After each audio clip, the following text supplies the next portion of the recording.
Yeah, I'm gonna keep this strong.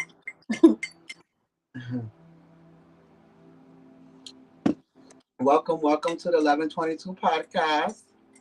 Hello, hello. You already know, for the ones that don't know me, my name is Hierophant Joey, and my guest here, not the Estrella. Estrella, baby. Okay? How's For the everybody? ones that don't know, she is my best friend, so keep it cute in the comments, okay? Okay. Welcome. Come in, guys. Come in. How are you? Good afternoon. Funny because it's about to be 12:22. You know, this is the 1122 podcast, right? So, universe is always with us. That's what we do. Let's see here. Hi, Jody. Hello. Hi. How do How I mute? are you? How's everybody doing? I think I'm gonna have to put myself a little closer so I can be able to. Mm-hmm. Keep it cute. This is fun. Good afternoon.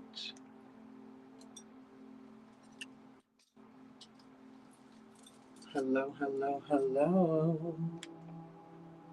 Hey, sis. Okay. I hope you guys are doing fabulous because we're gonna get into some things today. Okay. Today is gonna be juicy, fat and fried on the side with some sides. You know what I'm saying? Because it's about to be lit. We about It's to gonna be. eat. I don't think y'all understand the level of ready you have to be for this podcast today. Ready as spaghetti. Right. So to start off a little bit with my guest, okay, we've known each other for a very long time. Just to give you a little backstory, she said, "Let me get my coffee." Period. Listen, if you need a honey bun, a little donut, you know what I'm saying, That what little you need. Krispy Kreme something, get it too, because we're gonna be here. We're gonna be here. Okay. So Hi. going back to when we were younger, because we were kids, Kids.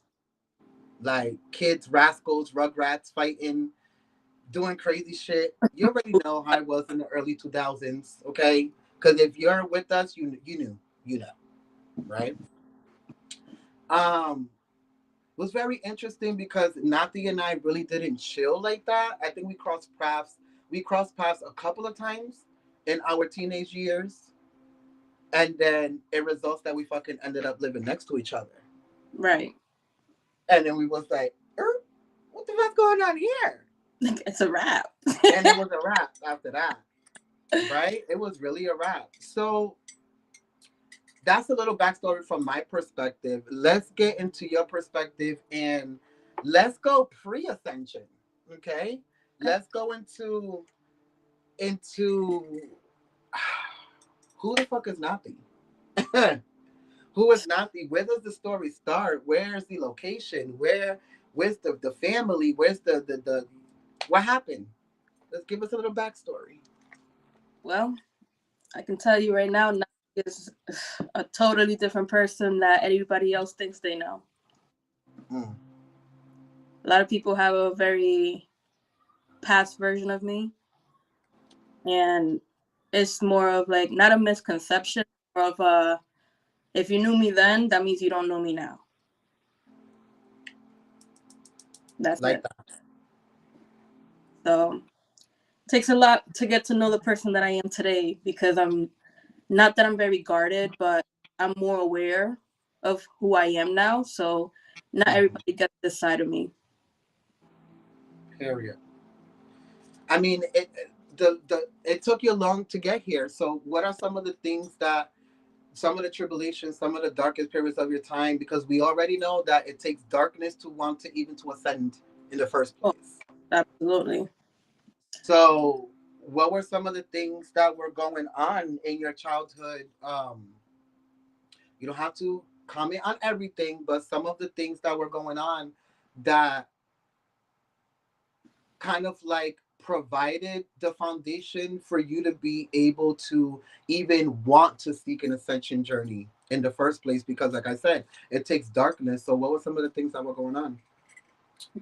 Well, if you really want to take it back from the beginning, The genesis, bitch. Give us the genesis. starting from the beginning of me in my childhood, whatever you consider childhood, because what I had wasn't it. Um, Came from what people seem on the outside to be the perfect family, which absolutely wasn't. Um, Went through a lot of trust issues, especially with family, Mm. where I wasn't even comfortable telling the truth because I didn't know whether the truth will get me in trouble or will it set me free, quote unquote. Right.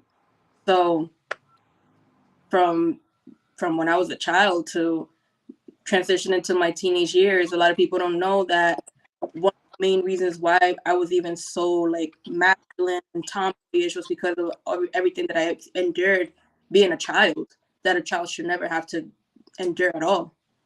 Mm-hmm. And there's a lot of things that I don't speak on that people would probably be surprised. But I mean, I'm tearing right now. Wow. Already, here we All are. right. I mean, this is the thing, and people. Let's go back to that truth point, right? Because for the truth, for it to be the truth, it has to be everybody's perspective included, because the truth is not just one thing. So the fact that even your truth wasn't even included in your own upbringing, in your own situations, and some of the things that you wanted to express, and some of the things that you wanted to get across, or you wanted to be validated from your parents or your family members or whatever the fucking case have you, right? Right. Um, do you think that created the trust issues and the emotional abandonment and the lack of validation that you needed in your future years to be able to not escape from certain lessons, but maybe you wouldn't have to go through them? At first, if it was me a couple of years ago, I would have said no. But me understanding things how they are now, absolutely. Because it took for me to understand that a lot of things that I went through weren't even my fault. And I was the type to just beat myself up for things that I had no control over, which is basically why I have so many not so many control issues now, but it's more like just letting go of control issues in a sense. Because not Right. everything I control. Not everything demands control. And actually living in a universe where we're fucking floating rock in Right. space paying bills. We're not in control of anything. An asteroid can hit us tomorrow. So a lot of these things that we went through as kids, and as like, I feel like we didn't have to, but then when you really look at the spiritual sense of it all, we really did have Right. to become who the fuck we are today, right? And So that we come from Saturn. okay, listen, it's giving Capricorn energy, and Capricorn energy. A lot of you like to learn Earth signs. Period. Y'all love to learn y'all lessons the hard way. Hay que somos masoquita. Mira, va a ser lo que va a ser, and that's it. It's gonna be what it's gonna be. And at the end of the day, right? So now we're starting to get the little.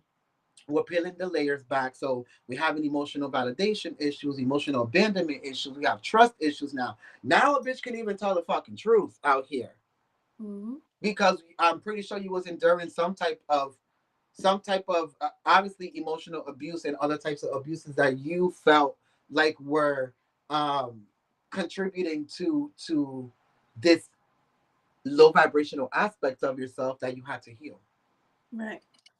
Hi guys. But yeah, Right. a lot of things.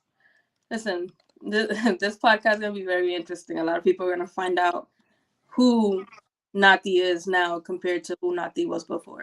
Because a lot of people never understood why I was a certain way and why I carry myself a certain way. Girl, well, we're about to start. What are the earliest childhood memories or traumas that played a part within healing yourself?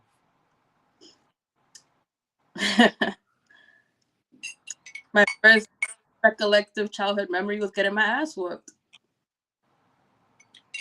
First, that's the first thing I remember as a child, getting my ass whooped by my So, parent. so physical abuse.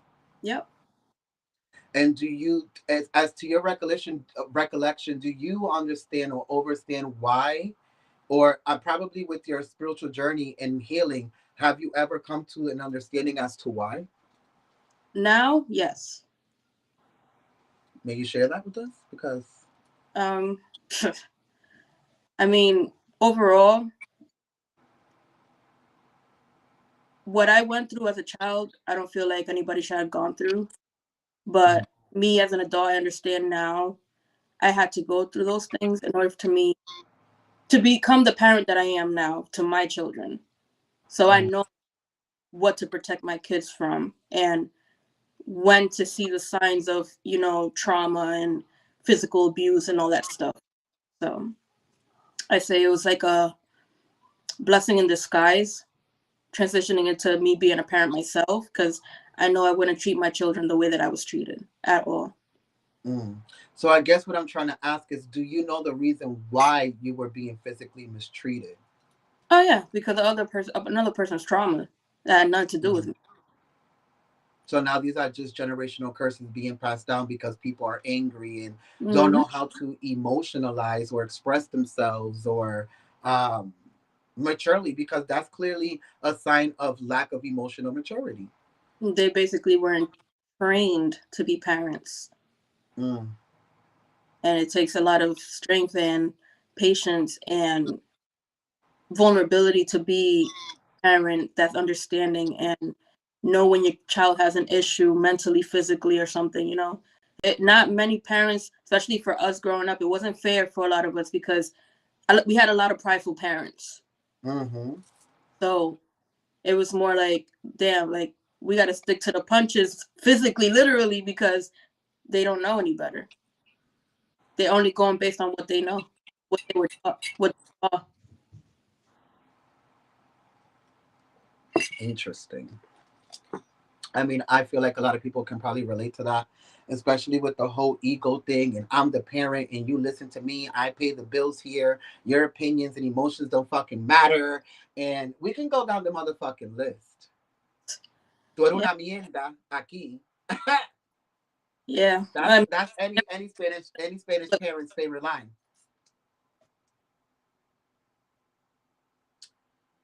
Were you ever spiritual or religious? So growing up, I was told to be spiritual. So I believe we were growing up Catholic because Hmm. the family priest was a Catholic priest until I was no longer interested in being a Catholic person due to the fact that that same priest was molesting me. So I Oh, didn't I Lord. just being Catholic after So that. so this just fucked up your relationship with religion all the fuck together. Yep.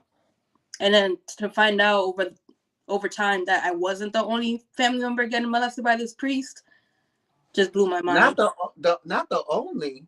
Yeah. Do So you hear this, people? and then it went from that to me going into like group homes and foster homes, and then they having their own beliefs. I went into Christianity because of the way that they ran things. I Yeah. was interested for a while, but then it was just more like I'm not knocking Christianity. Don't get me wrong, but I just feel like they're the most judgmental. Mm-hmm. So I was just like, this the way that this is being taught is not the way, not basing it based off what I knew Catholically, but it was just not making sense to me. So I just had to just make my own way and figure things out myself. Like I read the Bible myself just to have a better understanding on how can I learn these things without somebody trying to teach me their version. So am I religious? in my own way. Well, I mean, you have a religion with yourself Right. and with your higher self and what you believe to be God, because everyone has a whole different perspective of what God is, right? Right. So now with the spiritual side, like, have you ever encountered anything spiritual or had any spiritual experiences where you understood that there was another side or that evil or good existed or things of that nature? Absolutely. But growing up, I was told that I was crazy. I would have certain dreams and then tell my parents, and they're just like, "No, you're just, it's a dream. You're just imagining things." And then things will happen. I'd be telling them like, "Hey, I told you about this dream, and look, it's happening." Oh no, you're crazy. Which is the religion counteracting the spirituality. Right. Because if the Bible is telling you there's angels falling out the sky and spirits and demons and shit, why the fuck can't people have? And in the Bible, there's prophetic dreams. Why can't a child have prophetic dreams? Exactly. You know? Now, have you ever encountered anything evil? I do wear this on my neck for a reason. And what is So this has been basically like a,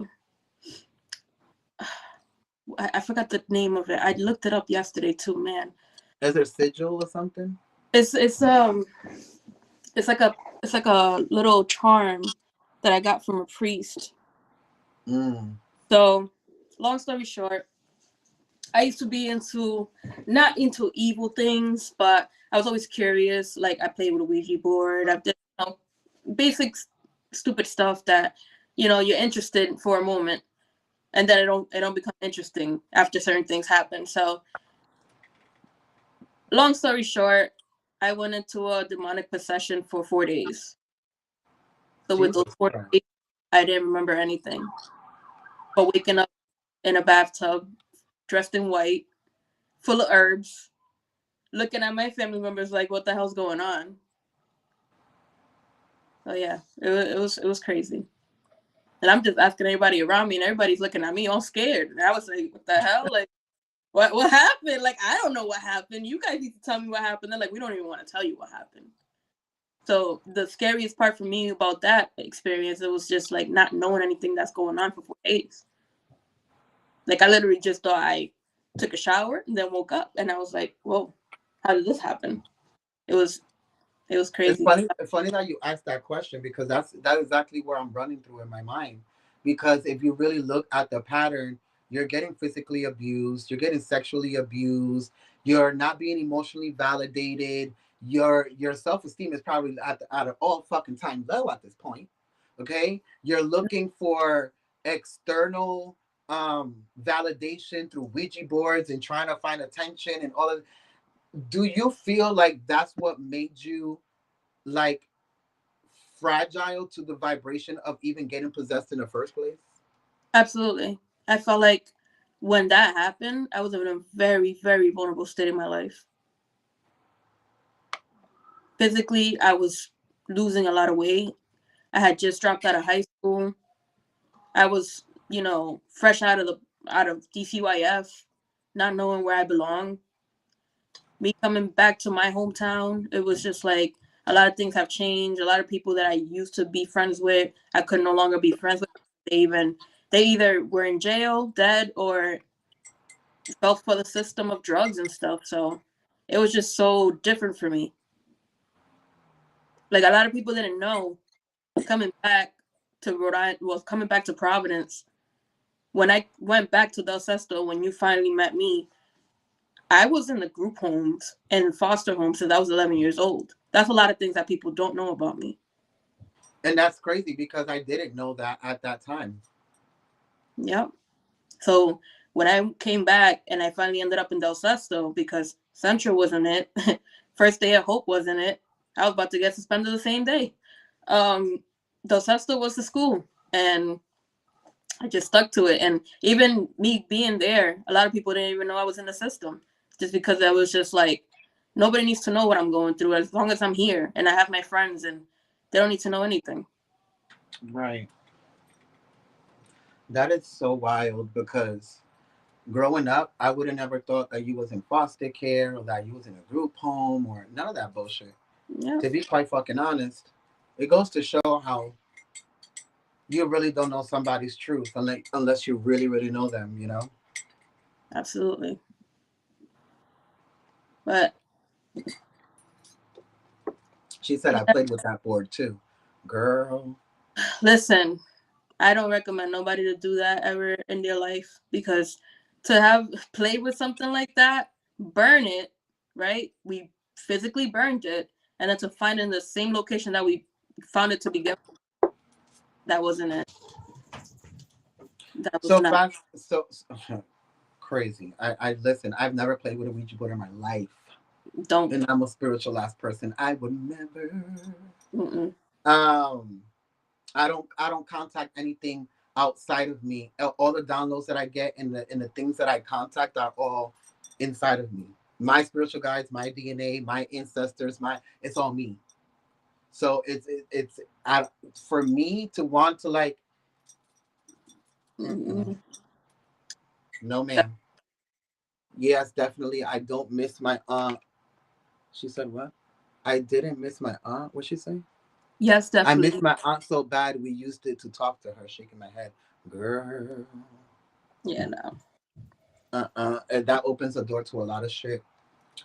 Um, excuse me. So, with that being said, so we played and laid a little foundation, and now you're in high school. You clearly nobody knew what the fuck you was going through, and you went through all that shit. So, tell us a little bit about after high school. What was your life like after that? So a lot of things after high school, and things got a little better from my understanding at the moment because I Mhm. was around friends, I was around family, familiar faces. I didn't have to worry about going from group home to group home every 3 months or foster homes every 3 months because that's just how it is. Every 3 months, you have to go somewhere different.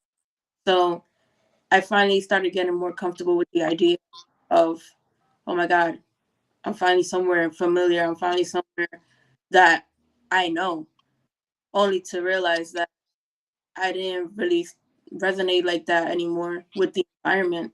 So yeah, I was gang affiliated just to, pass time, just so I can have that feel of a family. And then it ran to that to I started embracing my femininity a little bit, because being in high school is not that simple. You have to, well, not anymore, but you had to set up a par. Like, okay, do you really want to keep being that tomboy? People thinking that you're this and that. No, I actually wanted to start dating. I actually wanted to, Especially with some of the shit that you were going through. Like, who the fuck wants to be feminine? right. So that's when I really started to be like, okay, I need to start changing up a little bit. I need to start showing interest, that I'm interested in the opposite sex. I'm interested in dating and getting to know something about other people other than what the traumas that I already experienced. There has to be more than that. Hmm. So it went from being in high school to unfortunately having to drop out, something that I had no control over because of all the transitions that I went through.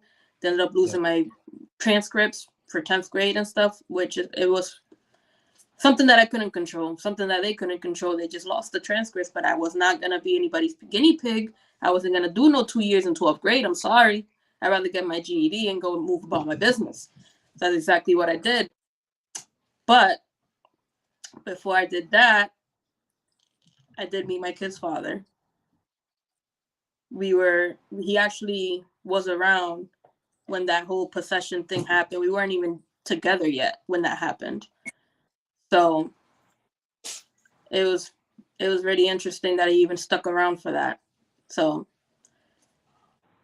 I think a year or two later, I ended up pregnant, and then I just left everything behind, the gang relations and wanting to do this and that for survival, not having to have to do shisty things just to make money. I just had to let it all go because I had something else that I had to look forward to. So this is going from the gangster tomboy era to the soft era at this time. Like, I'm gonna leave this shit behind. I got a kid now. Yeah, couldn't It's afford getting it, serious.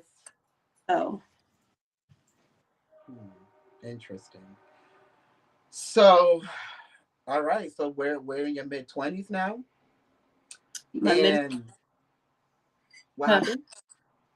I said my mid 20s. Yeah, Uh, and so at this point in your life, you're in your mid 20s, and as I'm guessing, you probably went through some lessons through that too, because we didn't start chilling until after that relationship, which that relationship lasted a good 10, 11 years, right? 12. So tell us a little bit about that. So around that time that I had just had Jeremiah, I believe that's when we became neighbors. And then I started being around like you and going to your house and seeing all the stuff that you used to do and stuff. And you was really private about it at first. But look at you now. Out in the open, bitch. I'm out the spiritual Right. closet. So and you know, when I lived there and I was your neighbor, that was my transitional house. So basically that was DCYF giving me my wings to basically be independent. Because Right. technically I wasn't supposed to leave DCYF till I was 21, but because of everything that I went through and all the acknowledgement that I got from every placement that I lived in, I never went AWOL. I always had a consistent job because nobody wants to be in a group home 24/7 with several other females with all this hormone stuff going on. So I made sure that any placement that I went to, I always had a job. So that way I just go from school, go to my job, go home, do it all again the next day. Make the time go faster. Right. So I was in that transitional apartment where they started paying my rent. Then it went from paying my full rent to paying half my rent to paying a 30% of my rent, and then it was just me. That's when rent was only like $600-700. Shit, take a step, Okay. okay. But Throwback. it was bittersweet, because I had my son. My son changed me a lot. I can't even say like it was more for the relationship at that point because all I really cared about was my son to the point where it conflicted our relationship because it was no longer about us. It was about my child. Everything that I did was for my child. I really didn't care about the relationship at all. So it went from me not caring so much about the relationship to me finding out I was getting cheated on.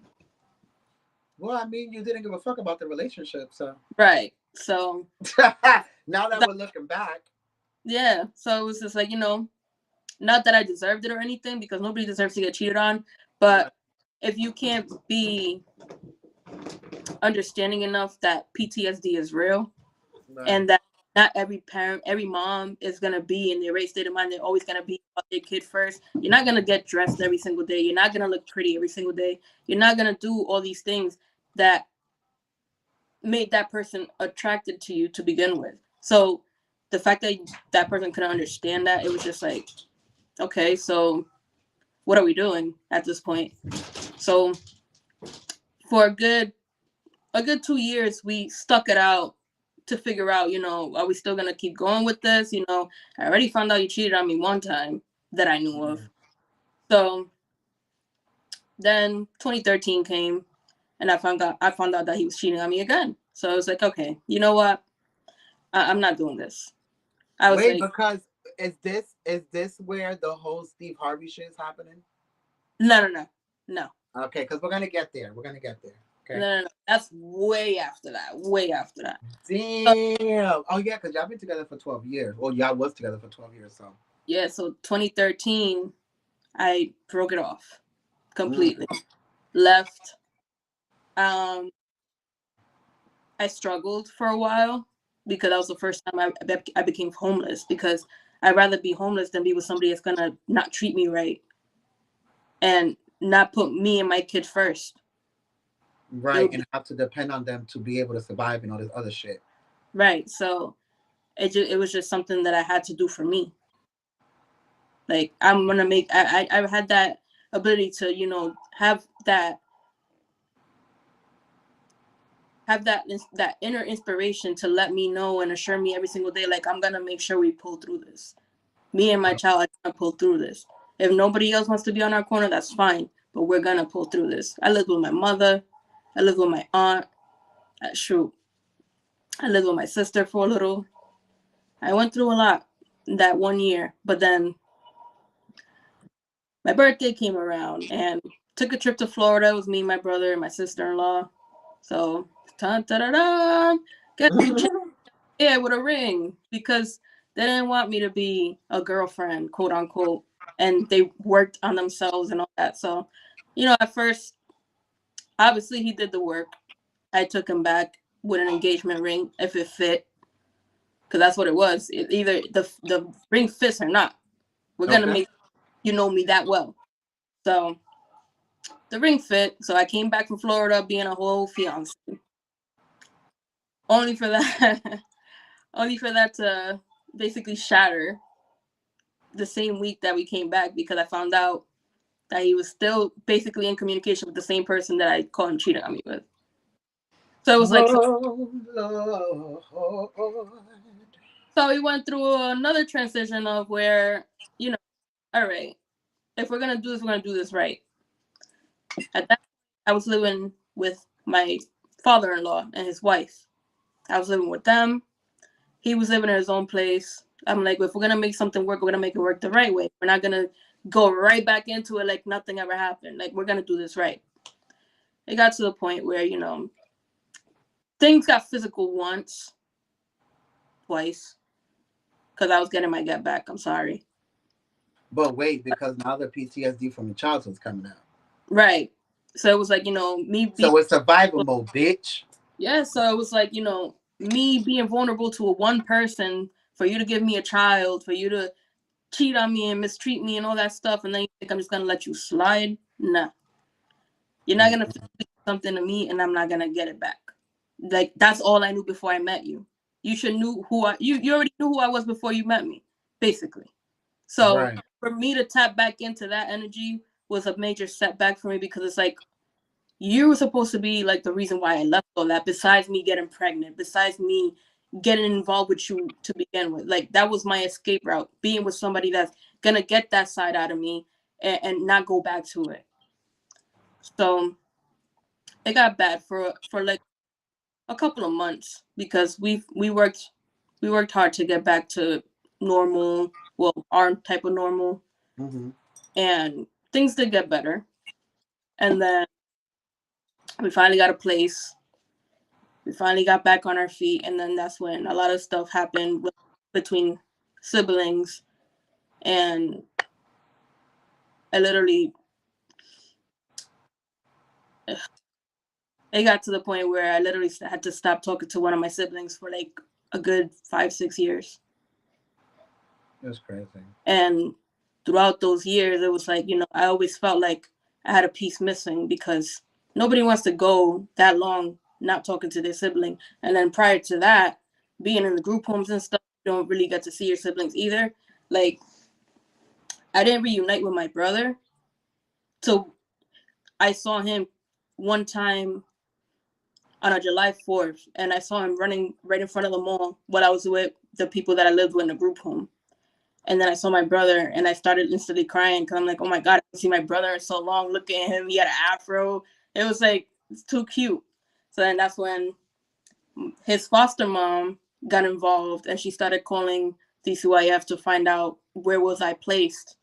And she ended up adopting me. She ended up taking me in. So I give a lot of thanks to that lady. To this day, I still talk to her. I still talk to her, all the family members. And it's just crazy how everybody's tied in now, but that's a whole different topic. But Right. yeah, I mean, it wasn't until basically my mom passing away that I started talking to my sibling again, and that was tough.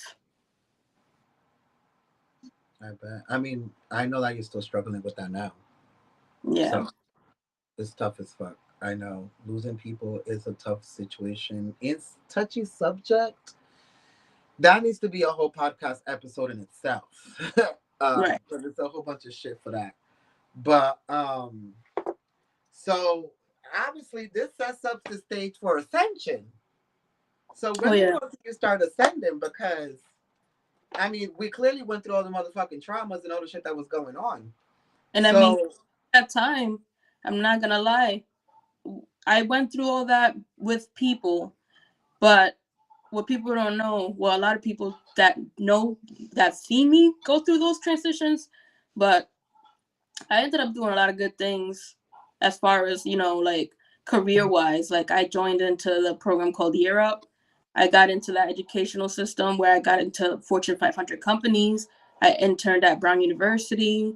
I worked for Swarovski. I worked for good companies where I leveled up drastically, just being about me and my family, my little family that I created, just being so focused on succeeding and just trying to beat the odds that I was so used to. That one of those jobs, I was so sad that I lost. I was working for Verizon, but it was more like a third party company. And I started getting sick. I didn't know why I was getting sick. So apparently I was going through white blood cells decreasing, and I didn't know why. Around that time, my son was in school. He was starting to like notice a lot of things. Him being a lonely child, he didn't know what other like certain things were. So, they had show and tell, and one of the times they had show and tell, he came home and he was sad. I was like, "Why are you sad?" He's like, "Mom, why I don't have a sibling? Why I don't have a brother or sister?" So that really hurt, because I'm like, "Damn, I never thought he'll ask for that." right, right, So once I got that job, at that time, my son's already 7 years old. So I'm not even thinking that I can get pregnant at this point because it's been 7 years. I'm not on no birth control. I'm not on anything. right. So I'm just like, damn. So while I was working one time, people don't know this either. I ended up passing out while knocking on somebody's door to give them service for Verizon. They call the ambulance. They bring me to the hospital. They put all these machines and stuff on me. And they're like, yeah, your blood count's decreasing. And I'm like, why is that? It was my body adjusting to the fact that I was about to get pregnant. The fuck? Mm-hmm. So I did end up getting pregnant, only to find out that I was carrying a deceased baby for 2 months. So that traumatized me because 3 months later, I ended up pregnant again. So I'm already nervous. I'm like, Right. damn, like I just went through this. It was very traumatic. That was the first time I ever had to encounter DNCs and none of that stuff. And what people don't understand, when you get procedures like that, and then you look around the room when you wake up, you're sore. You can't feel your legs. You can't feel nothing for like a good 6 hours, 12 hours tops. And you're just looking around the room and you're just looking at the amount of females that are either in there getting abortions, um, getting their ovaries taken out because it's cancer related. And I'm Mm-hmm. just like life can really flash right before your eyes without you even realizing it. So it's really crazy because let's go back to that deceased baby. I'm like connecting dots over here. So because I Hmm. remember when we did your first reading, there was a baby that came through. Is that Right. baby? It had to be. Mm. Had Look to at be. that, connecting the fucking dots. I mean, Jeremiah was so like anticipated. He knew it was a brother. He called Brian, everything. I still have my necklace that my mother-in-law gave me when I went through that. And that's another thing a lot of people didn't know either. Um, it was tough because I never really experienced something like that. And I'm just like, y'all, like, at that point, I was just like, damn, am I not worthy of having another child? Like, what's wrong with me? Right. 3 months later, I we conceived again, and here came JoJo. And that was the best pregnancy I had. The best.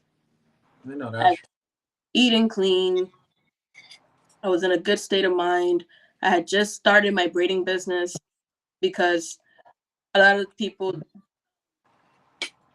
didn't want me because of how high up I was already in like the field. Let me take that. And there we go. Everything good? Yeah, the all right, cool. So yeah, when all that happened and I got pregnant with JoJo, a lot of people didn't want to hire me because they would check my resume online and they'd just be like, "We can't hire you. You're overqualified." So that to me was like a slap in the face. It was like, damn. So I worked so hard to come this far just for, underpaying jobs to tell me that I can't do this now. That you have too many credentials and you have too Yeah, many fucking I, experience and all this other bullshit. so here I am living the poverty way because basically we was just coming back up in life. I wasn't even qualified for the poverty jobs.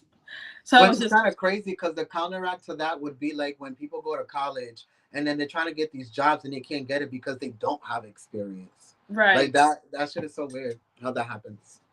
So it was like a lose-lose situation that became a big win for me because here I am 6 years later, still doing my thing as a braider, which was where I originally started from. I was already braiding, but it wasn't like as a job. It was more like, oh, I'm gonna bring my cousin's hair, I'm gonna bring my sister's hair, my mom's hair. It was more familiar, you know what I'm saying? So Yeah. it wasn't something that I looked at as I mean, I still don't look at it as a career to this day because if I look at it that way, then I'm gonna be dissatisfied and I'm not gonna wake up with that drive that I always wake up with. I like doing my work. I like expressing my art in people's like heads. I like doing that. I mean, So not for nothing, but you're the only braider I know that works from Monday through Saturday. What, nine to five, six, seven? mhm. Like, Some, to be quite honest, that's why your braids by nothing now, bitch. yeah, Doing Dominican festivals and all that extra shit. right. So then you have your kids. Well, You no, had I your had JoJo. well, you had JoJo, Hmm. and then shortly after you have um your daughter. Right. So while I was pregnant with JoJo, um,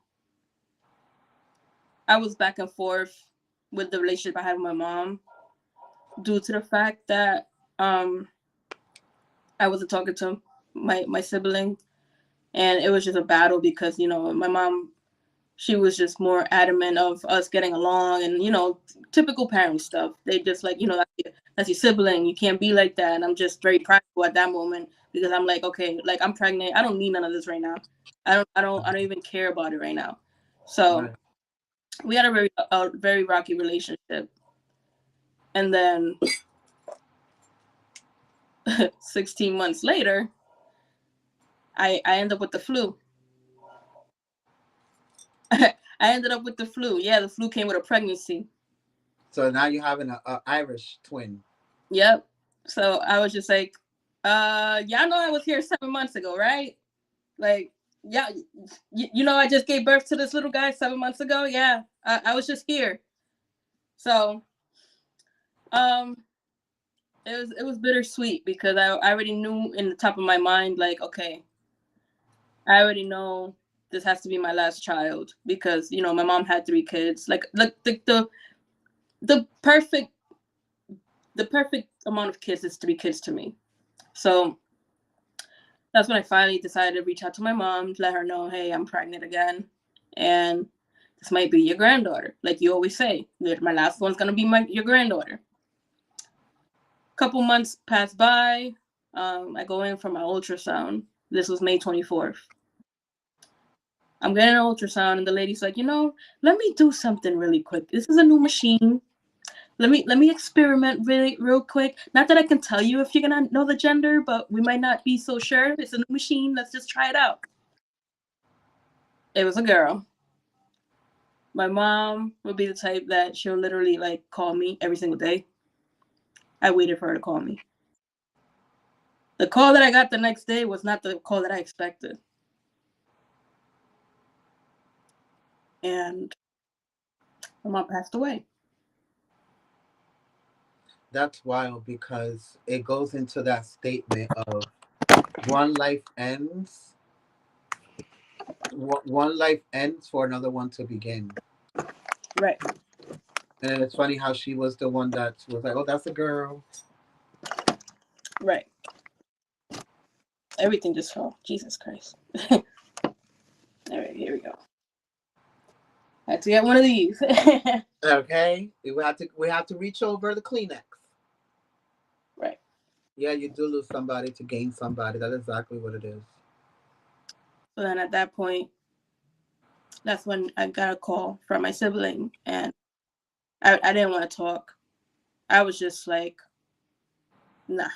Like I was in disbelief. I was just like, nah, this ain't happening. Not right now. Not the day after I just find out that I'm having a girl. So for that, for the rest of that pregnancy, people didn't know how hard it was just to think I'm having a whole daughter without my mom. Right. And then it brings back all that trauma of how you really never really had your mom too. So now when you really need her to raise a daughter, now you really don't have her again. Right. Because it was more like, maybe my mom could have made up everything that she couldn't do with me with my daughter. Hmm. So it was hard. But then as we learn now with your spiritual journey, that was part of your spiritual journey because you had to break the cycle Right. and be the mother that your mother couldn't be. Exactly. Have I not knew that, like, I still would have took it hard to this day, which Right. is like, sometimes some days are better than the other. Don't get me wrong. Like, I just experienced something on my mom's birthday, but you know, I just gotta learn to cope with her passing better. Like, it's not even her passing really. It's just more of like esa costumbre, like she'll call me like, this is what you're gonna get me for my birthday. I'm not even getting you something from me, like that means something to me for you. You're telling me what I'm getting you for your birthday. Like, okay, It's, whatever. it's pretty much you holding on to the moments that you did have with her in a lifetime where you didn't have many. Right, right. So So like, that's very understandable. Which now all these losses, all these emotional abandonments, all of these things brings you to your ascension process. right. So that's when we go into the Steve Harvey stuff. I'm fucking dead. Here we go. I know a lot of people are gonna look this up, and I know it's gonna resurface again, like it usually does every year. But a year after my mom passed away, I already had my daughter.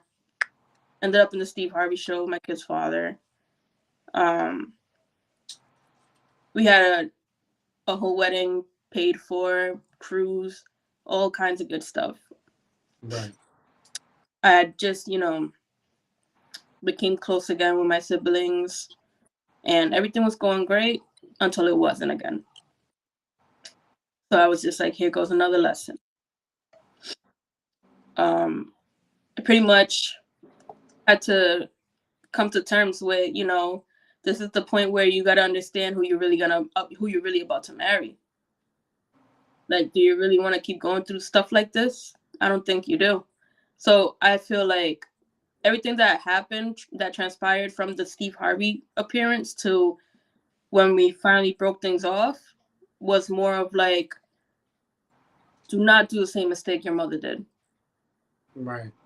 which was get married for not necessarily entire all the wrong reasons, but don't get married for other people, get married for yourself. Right. Because it actually brings you joy or happiness or Right, and clearly if you have to sit here and contemplate on that type of decision, then that means you weren't happy. right. So at that point in time, it was just more like me being self aware. I'm planning a wedding by myself. To choose yourself, because clearly you're doing shit by yourself. Like I'm planning a whole wedding by myself. I'm getting all these things organized, situated, and in that moment I'm getting all these messages and videos and stuff of the same person that I'm supposed to be getting married to that are basically he's not supposed to be doing. So it was just more of like, okay, bitch, what are we doing? What are we really doing? Because here we Let's are. get it the fuck together today. We are about to tap into that negative energy again. This is what number two, number three at this point. Like, let's go. Capricorn is So about to start Capricorning. right. So it was just like, you know what? I was checking out at that point. I think it happened around September when I realized, like, I don't even think I want to marry this person anymore, let alone be with them. Because everything I'm doing is for my children. Everything I'm doing is for me, my kids, this person that's taking it for granted, obviously. What's the point? Like, I Um, felt like I was it was, sorry. I was smiling because you said somewhere about September, and I just remember the first day that we actually reunited. So my bad, but go ahead. September, yeah. It was September 29th, Archangel Michael's Day. Mm-hmm. September. You fucking texted me. It was like, yeah, because that's over, and what the fuck we doing? And I'm like, what the fuck is going on? Yeah, it was a left field. A lot of people were shocked. And a lot of people didn't understand, it gets tiring having to deal with the same stuff over and over again, being the same stuff in different forms over and over again. Like, okay, now you're not cheating, but here you are doing this. Where's the income going? Where's this going? Where's that going? Why are you not helping me here? Why are you not doing this here? Why are you not being at home? Why are you not doing like a lot of things didn't add up. A lot of things didn't make sense. Right. So I just decided that it was time. We threw out the trash. All right. Next. It was just time. And a lot of people were shocked. A lot of people, they had their own versions of what happened because Well, you I didn't didn't say anything. Nobody knew anything that you were going through ever since you were a fucking kid. So I mean, what the fuck would we know? right. So I was just like, I'm gonna let everybody think what they want at this point because I really don't care. This is my escape to my life and making it better, quote unquote, say because at that point I was just like, I don't know what to do next. Now I'm gonna be a single mom of three. So I'm like, this is gonna be totally different for me. Wendy Flo. Talking about my mother, there goes mothers. There goes my mother. Yep. Dude. Hola, madre. Hi sis. Damn, hold on. Oh, there There's no goes name on this shit. Emily too. Yep. Hi everybody. Sorry. Hey babe. So yeah, so boom, all of that shit happened, and boom, you broke up that relationship. Then this is listen, we're almost an hour in, and this is where her ascension process starts, Right. It's starting to which feel was like what 4 years ago. yeah, 4 years ago. So it became an issue where we already broken up almost a month. So I finally decided, I'm always home. I don't do nothing. You knew. I was never like to go out without my man's permission or anything like that. And I finally decided, like, you know what? Like, why am I being secluded from my friends? My friends will always be there for me. My friends will always be there. And no matter what, I would have that contact with my friends. So I decided it was one of my best friend's birthday. I'm gonna go out to take a couple drinks with her. I'm about to go eat some seafood with her. What am I doing in the house? I'm not with nobody. I'm not together with anybody. So that day was phenomenal. I'm not gonna lie. That was like one of the best highlights of me and one of my best friends' lives. Like we actually got out, had a great time, and then only for me to get paranoid. Only for me to leave her house. Like I gotta get home. I gotta go home. I don't want to argue with this man. I don't want to. I don't want to argue in the morning. Da da da da. Drove home, drunk. Woke up in the morning. Um, I was getting basically taunted instead of being like taken care of, I'm sick at this point because I'm like, oh my God, I drank so much. I'm not used to this. I get my phone thrown at me. Who's this person? Oh, it's a person that was more concerned than you basically are about me. The Right. person who texted me was asking if I was okay because they had clearly seen me driving drunk. So he didn't believe it. He was like, "Oh no, no, you're cheating on me." First of all, we was already broken up. How is that cheating for one? And for two, I don't even know who this person is at this point. I only, from my understanding, this is just a brand new client that I had just met, braided. That was it. No prior contact with this person. I just met him. So that was the text that set it all off. So here we are, already a month broken up. 3 more weeks of arguing. 3 more weeks of like just bickering back and forth about the same person that I didn't know. So I was like, okay, you want to keep talking about this person? Now I want to meet this person. Now I'm gonna call him. Now I'm gonna really give you exactly what you want. You want to spit in the air? It's gonna fall right back to you. That's how I felt. Right. Capricorn. And I meet that person. I encountered that person for like a whole year. Learned a lot of lessons with that person that I'm still shocked to this day that I'm still walking. I'm Well, that still was your karmic. That was your karmic twin. oh it's my karmic twin. There was a lot of highlights and a lot of low lights. Um Literally experienced a bad accident.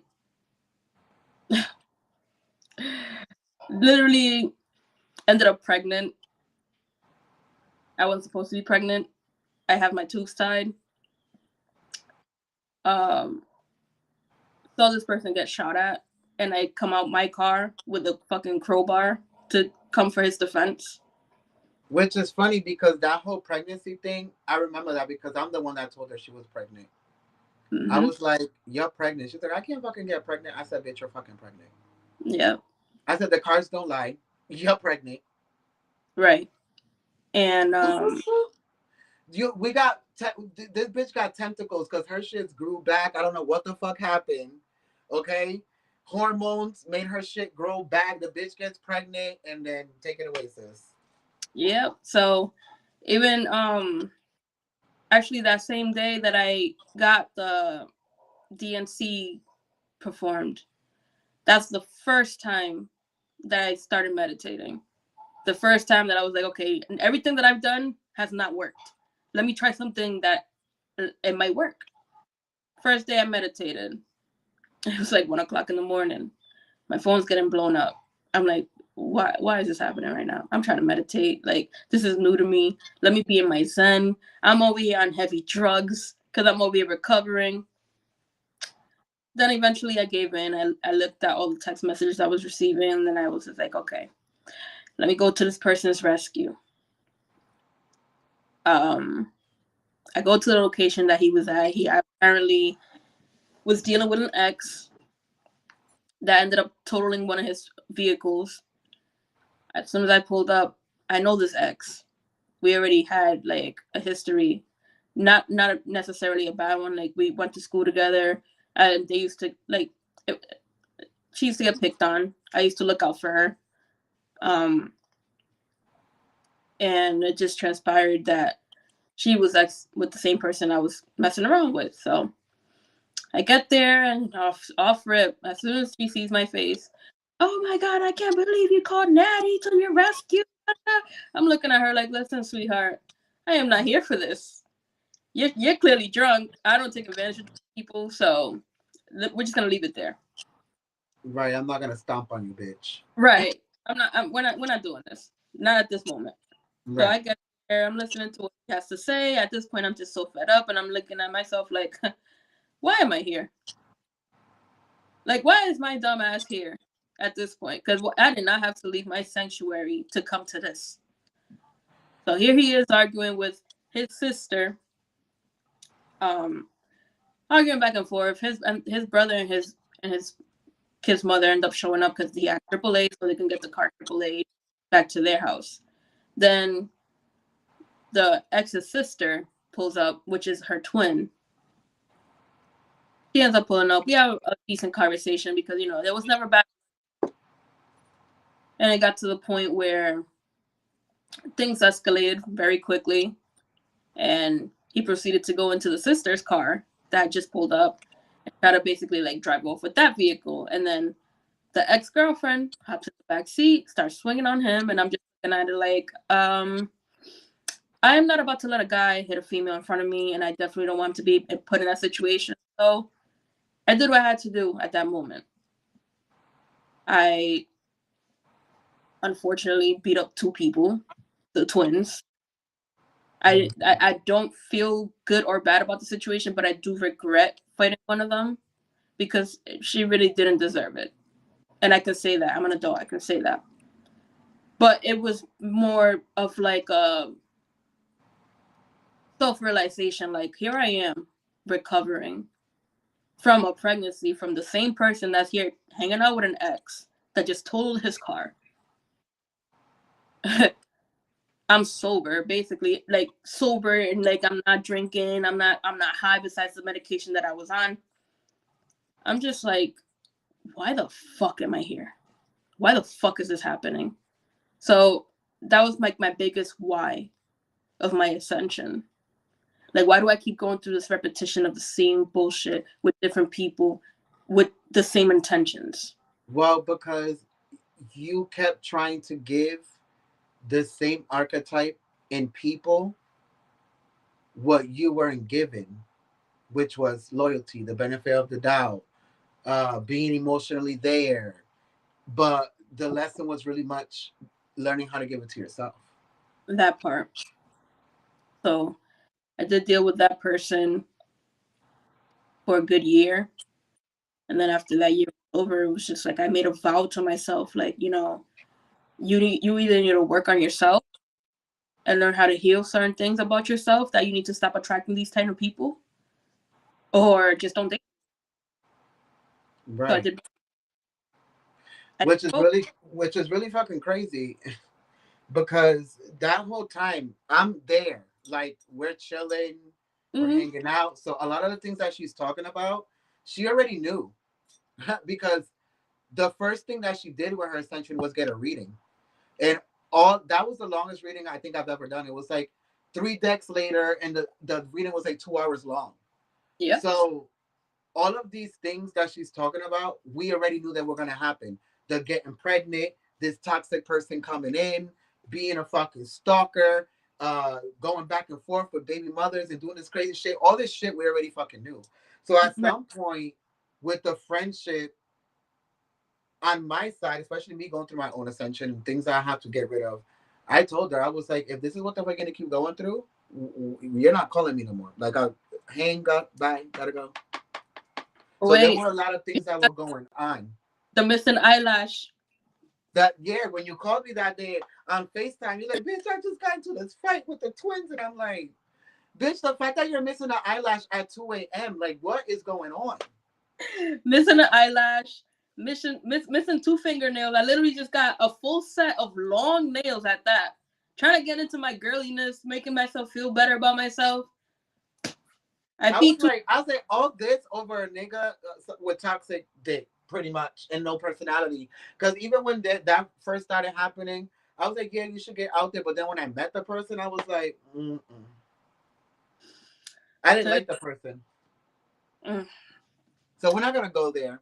So we're nah. gonna move forward because through that whole time, readings, meditation, grounding herself, um, being able to go through those lessons because she was still going through those lessons with this person back and forth, even for a while after cutting this person off. And I'm just like, you know what? She has to learn this shit on her own. And we're here. Right. And now you're at the part where who the fuck are you now? I'm a very well balanced person as far as keeping myself aligned, knowing my surroundings, when to and not to react, learn how to communicate with people before I react. Um, not giving people such the benefit of the doubt like I used to, because I already know certain things about myself where I don't fight it anymore. Like if I know if I have visions, if I have dreams, and I know something's gonna happen, I'm not gonna go against it like I used to. Hmm. I'm not a masochist anymore. I know better now. And that's a So, good thing because it's what matters is you, and that's what I tell people all the time. Like, 'cause some people like, what is the point of getting?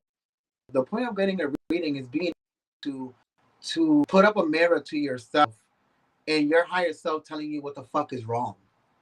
Because a right, lot of these relationships and a lot of these family dynamics and generational curses and things that you have problems with within these connections, relationships, friendships, your family unit, choices that you make within your career, your fear of achieving certain things, they all come from trauma. They all come from things that were bestowed upon us that we don't know how to fuck to shake off.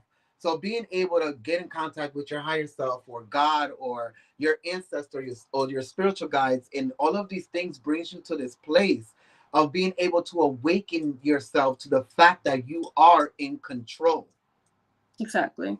you know, and not the type of control we were talking about in the beginning where we wanted to be in control of the things that weren't good for us, but creating the good and being in control of staying consistent with it, you know what I mean, on that vibration, on that frequency. So what the fuck did people think when the fuck you was awakening and shit? I mean, it was just more of like a shock for everybody because not people. I mean, even myself, I would have never thought I would be the one to ascend over everybody else in my family. Like, I was always so already in my mind. I'm just like, in everybody's eyes, I'm already a failure. So I really don't care. But with that feeling of being a failure came a lot of success, and that's one thing that I never gave myself enough credit for.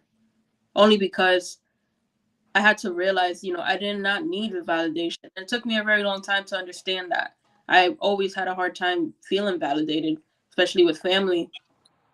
That even recently, I do, I still struggle emotionally with a lot of things, but these past couple of days, I've just been getting so much reassurance, especially from my grandfather. Like his picture has been popping up everywhere for me. Mm-hmm. So it's more like, I take it just like everything that I went through when he passed away back in April, back in April, May. Because it was a whole month transition of roller coaster of, man, time is ticking. There's only so much time we have.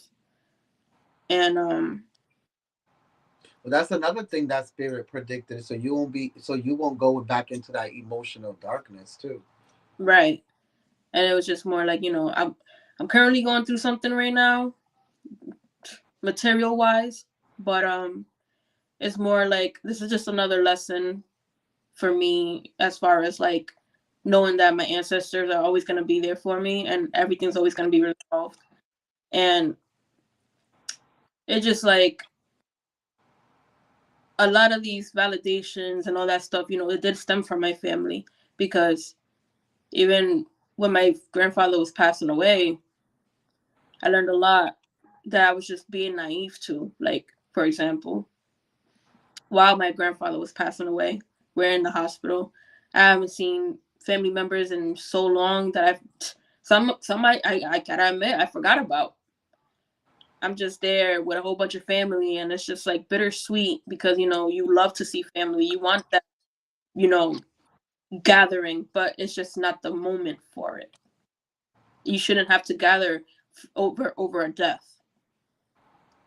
So for a whole month, I'm just looking at everything for what it is, and then it just clicked to me because a lot of people don't. I grew up with a grandmother that basically didn't believe I was her granddaughter. Mm-hmm. She never thought I was her granddaughter. So I took it upon myself. I think 2 years ago, I wanted to do the ancestry DNA. I saw my ancestry DNA chart. A lot of people I didn't know. A lot of people did pop up from both sides of my family that I didn't know. So then, as I'm around all my family members from my father's side, I'm over here asking questions. I'm like, hey, do you guys know this person? Do you guys know that person? Do you guys know who this person is? And they have, some of them have pictures, some of them don't. And then my grandmother asked me, how do you know these people? I'm like, oh look, it's my ancestry DNA chart. The response I got was the icing to the cake that I had to destroy in order for me to be where I'm at today. And it was just the end for me. Like this was the beginning of this end that just had to die already. She tells me, "Oh wow, so you really are my granddaughter."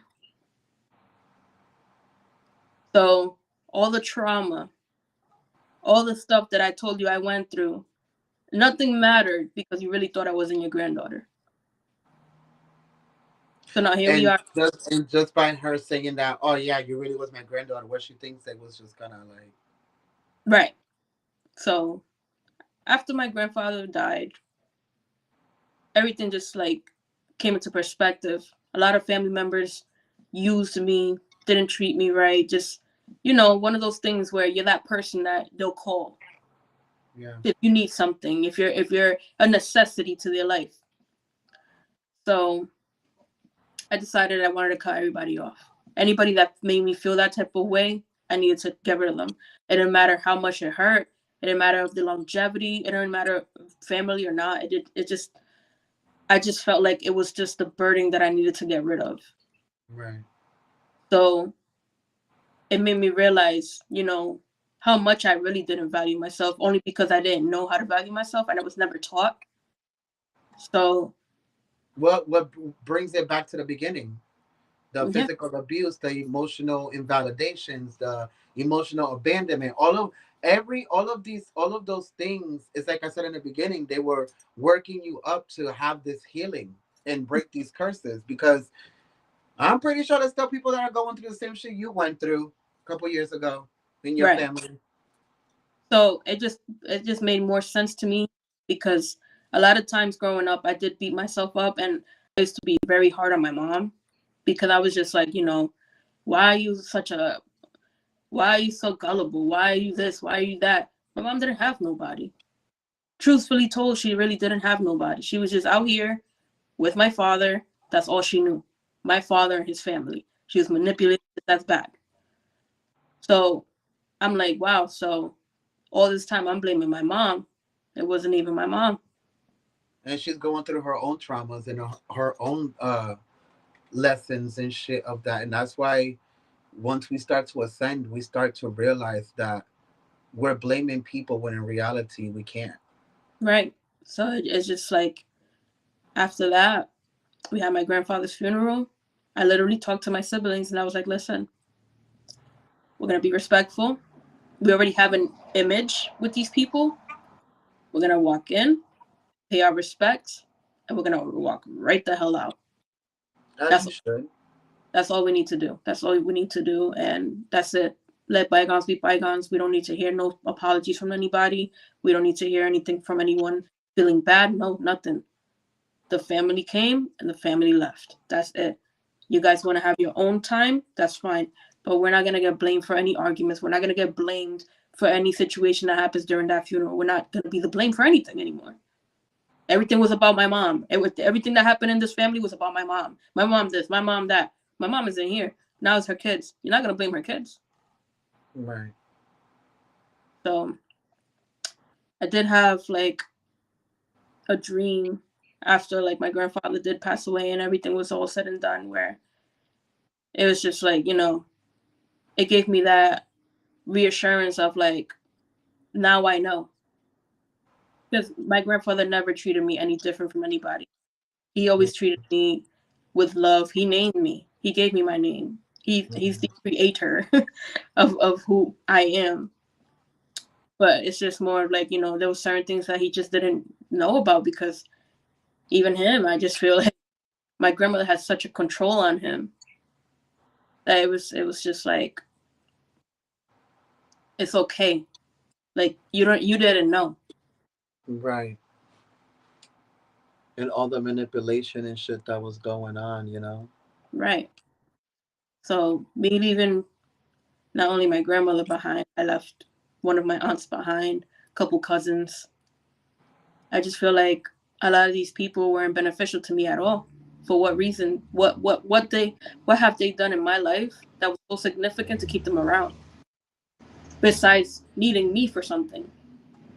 Right. So I just let it go, and then it takes place with where I am now, where now I'm looking at things as like, you can accept people for who they are, but you got to treat them for who they are also. You got to meet them where they're at. Where they're at. Right. So if you want to be a certain way, if you want to be one of those people that just want to be accepted for who they are and that's it, you don't want to change, you don't want to be better, you don't want to do things with yourself, I'm gonna leave you right there. I'm gonna respect you for being who you are, but that doesn't mean that I'm gonna allow you to be who you are around me. Which is a good way to look at it, because everything's a two-way street and energy is transferable. So what you give to people is what you get back, and what you um do to other people is what you get back as well, maybe in other aspects and shit like that, but it's still gonna happen. Right. So now we're wrapping up the show, and that was the I know that was the PG version Oh, very. of of your fucking story. So she's gonna be back because it's gonna be other episodes where we jump into other things more deeply. But I know you did mention like prophetic dreams, visions. Are there any other gifts that you have developed after, well, while being in your spiritual ascension? Oh yeah, one of my biggest headaches also. I braid people for a living, so you retain a lot of heat in your scalp. Mm-hmm. Sometimes it's so difficult to have people sitting in my chair and I read their energy. And it's like I hold myself back sometimes because I just want to tell them exactly what's going on. Mm-hmm. And there's just certain people that I can't control that way, and I just have to tell them what's going on. So there's been plenty of times where I just blurt things out.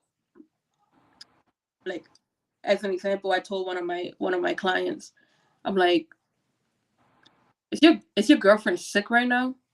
Like, is she going through mental illness situations or whatever? He was like, how do you know that? Mm-hmm. He was like, I don't know, I'm just picking that up right now. And I feel like she wants to tell you that she feels like you don't want to be with her. Mm-hmm. That you do, you just don't express it. And he was like, that's insane that you're telling me this right now, because we literally just had an argument about that. And I was like, oh.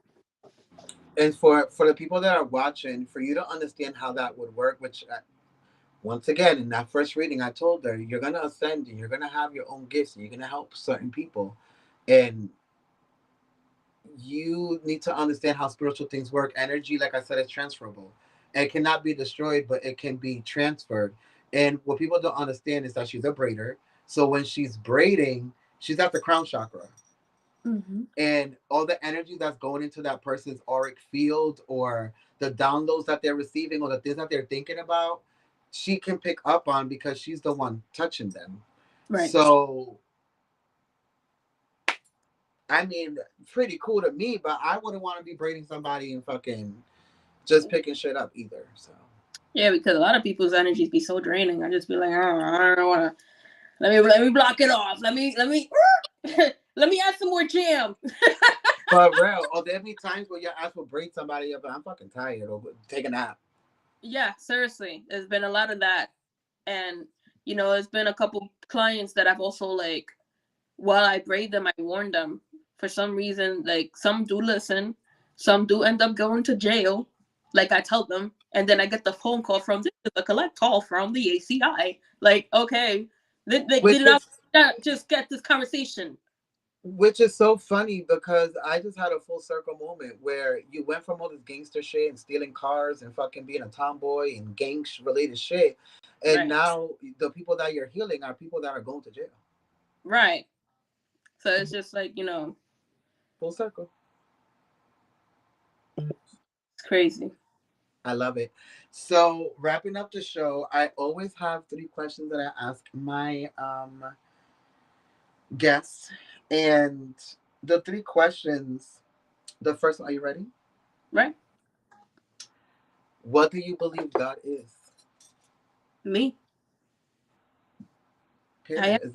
Is that all you have to say? I am God. I create my own reality, and if God exists, I'm an extension of Him, or her, or whoever Oh, it is. because So it's neutral. It's just consciousness. I have control of my reality and what I set myself into. So yeah, my answer is me. Yes. As we all are. She's not saying she's the only fucking God, but we are all Oh projections God. and extensions and reflections of God. You are a little speck that represents that aspect of the consciousness of God. So when we come together, everybody comes together. Like I said in the beginning, all the perspectives is what becomes the truth. You Every perspective of people, of human beings, of animals, of planets, of stars, of everything is what makes God. Because it's God experiencing itself through everything and everyone. Okay. right. So what do you think your purpose is now? I feel like my purpose is healing myself through emotionality, but Mhm. also helping people that were just like me. That's usually how it is. That's why the Bible says, spread your testimony. Right. As much as I really disliked it when I first heard about it, when you told me in the reading, like, oh, you're gonna help a lot of people from jail. Like, no fuck, I'm not. I was like, no, no hell I ain't. Here I The, am. uh, the only thing we didn't know was that it was going to be through the means of what you already do. Right. And I even now, like I feel like there's so much more to do. Like I'm even considering teaching inmates how to braid. I know that's right. Which was my next question. What is your plan now? Now we fucking know.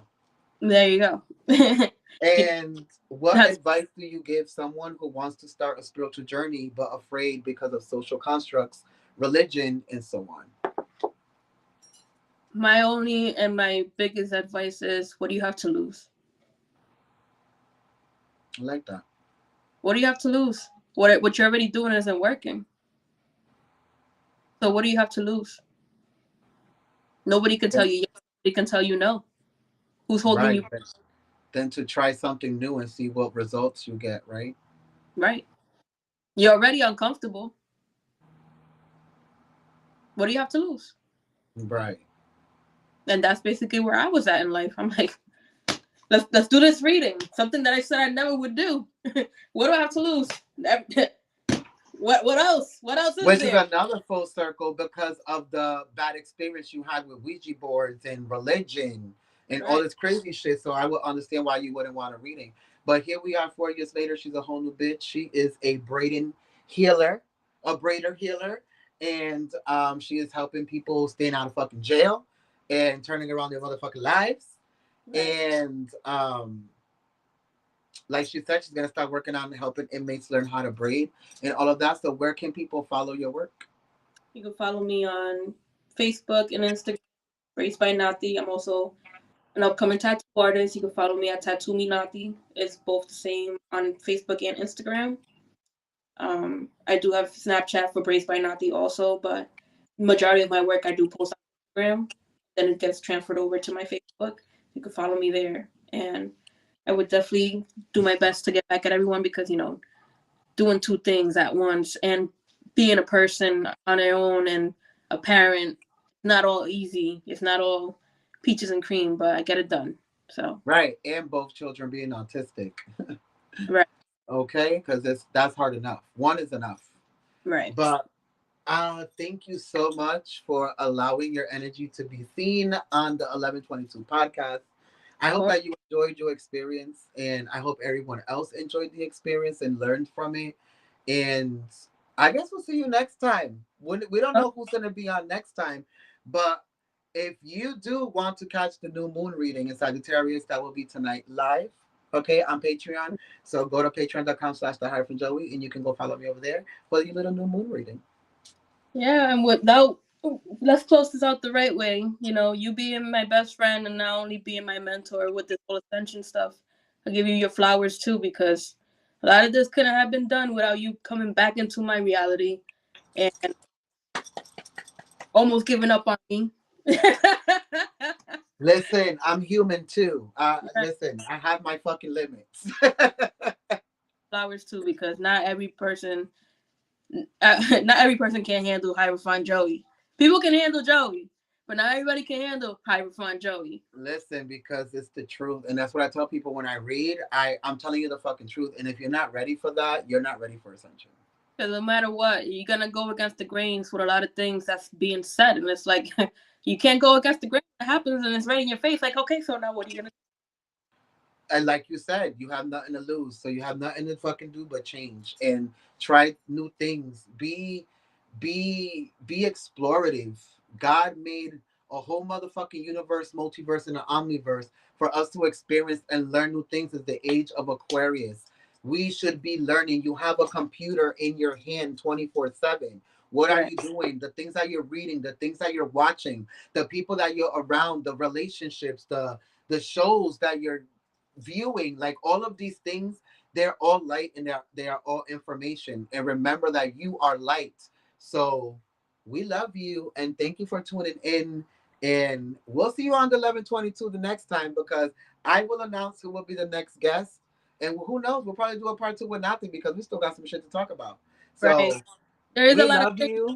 out, so it'll be a Okay. little thing going back into that. So Period. Listen, we were trying to do this in the beginning, but everything is at the right time, in the right. right moment, and guided by spirit. So we love you. Thank you for coming on to the show, and I hope you guys enjoyed it. Bye.